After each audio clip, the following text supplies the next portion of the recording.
ডাঙৰীয়া, মিডিয়া কোষৰ অধ্যক্ষ শ্ৰী বেদবন্ত বৰা ডাঙৰীয়া, ৰাজীৱ গান্ধী পঞ্চায়ত ৰাজৰ অধ্যক্ষ শ্ৰী হেমন্ত অধিকাৰী ডাঙৰীয়া, গোৰ্খা কোষৰ অধ্যক্ষ শ্ৰী ইন্দ্ৰ শৰ্মা ডাঙৰীয়া, জ্যেষ্ঠ মুখপাত্ৰ শ্ৰী ৰূপা কলিতা ডাঙৰীয়ানী, জ্যেষ্ঠ মুখপাত্ৰ শ্ৰী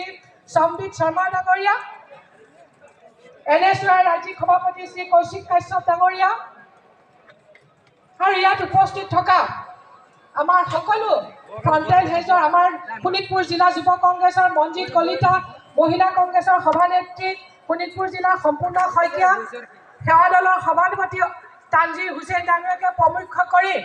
মঞ্চৰ সন্মুখত উপস্থিত থকা ঢেকীয়াজুলিবাসী আৰু মোৰ অতি শ্ৰদ্ধাৰ কংগ্ৰেছ প্ৰেমী ৰাইজসকল, আপোনালোকে আজি মন কৰিছে যে আমি আজি শোণিতপুৰৰ এই ঢেকীয়াজুলিত এখন আমি দলীয় সাংগঠনিক সভা অনুষ্ঠিত কৰিছোঁ আৰু যিমানখিনি আমাৰ সন্মুখত আজি আপোনালোক ৰাইজ উপস্থিত হৈছে ইয়াতে প্ৰমাণ হয় যে বৰ বেছি দিন নাই, ঢেকীয়াজুলি অসুৰ বধ কৰিবৰ সময় আহি গৈছে। অলপ কেইদিনমানৰ আগতে আপোনালোকে মন কৰিছে আমাৰ দুৰ্গা পূজা অনুষ্ঠিত হ'ল। দুৰ্গা পূজাত দুৰ্গা মায়ে অসুৰক কিহেৰে বধ কৰিছিলে? জাঠিৰে বধ কৰিছিলে। আৰু এতিয়া আমাৰ সময় আহিছে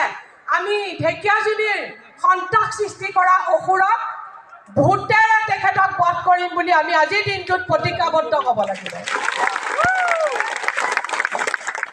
ৰাইজ,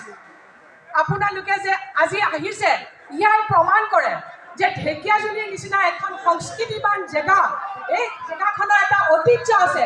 এই জেগাখনৰ এটা ঐতিহ্য আছে আৰু এই জেগাখনৰ ঐতিহ্য আপোনালোকে ৰক্ষা কৰিব লাগিব। আজি কেইদিনমানৰ আগতে ইয়াত যিজন বিধায়ক তথা মন্ত্ৰী আছে তেখেতসকলে শ্বহীদ যিটো ফাংচন পাতে ঢেকীয়াজুলিত, এই শ্বহীদ ফাংচনটোতো আমাৰ ফিল্ডত উপস্থিত পাতিবলৈ নিদিলে। তেখেতে কি কৰিলে,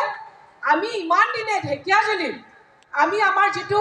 শ্বহীদ উৎসৱ পাতি থাকোঁ, শ্বহীদৰ কাৰণে এটা দিন আছে আগষ্ট মাহত, কিন্তু তেখেতে ইয়াক পাতিবলৈ নিদি তেখেতৰ ঘৰৰ কাষতে এটা সৰুকৈ জেগা লৈ পেলাই তেখেতে ফাংচন পাতিছে। আৰু আজিও যোৱাকালি ৰাতি আপোনালোকে গম পায় যে আমাৰে কংগ্ৰেছ দলৰ আমাৰ কিছুমান যুৱকক সতীৰ্থসকলক তেখেতসকলে ৰাতি মাৰপিট কৰি হস্পিটেলাইজ কৰি দিছে। তেওঁলোকে ভাবিছে যে এই গুণ্ডাগিৰি কৰি পেলাই আমি ঢেকীয়াজুলি আকৌ জয় কৰিব পাৰিম, কিন্তু ৰাইজ আজি আপোনালোকে প্ৰমাণিত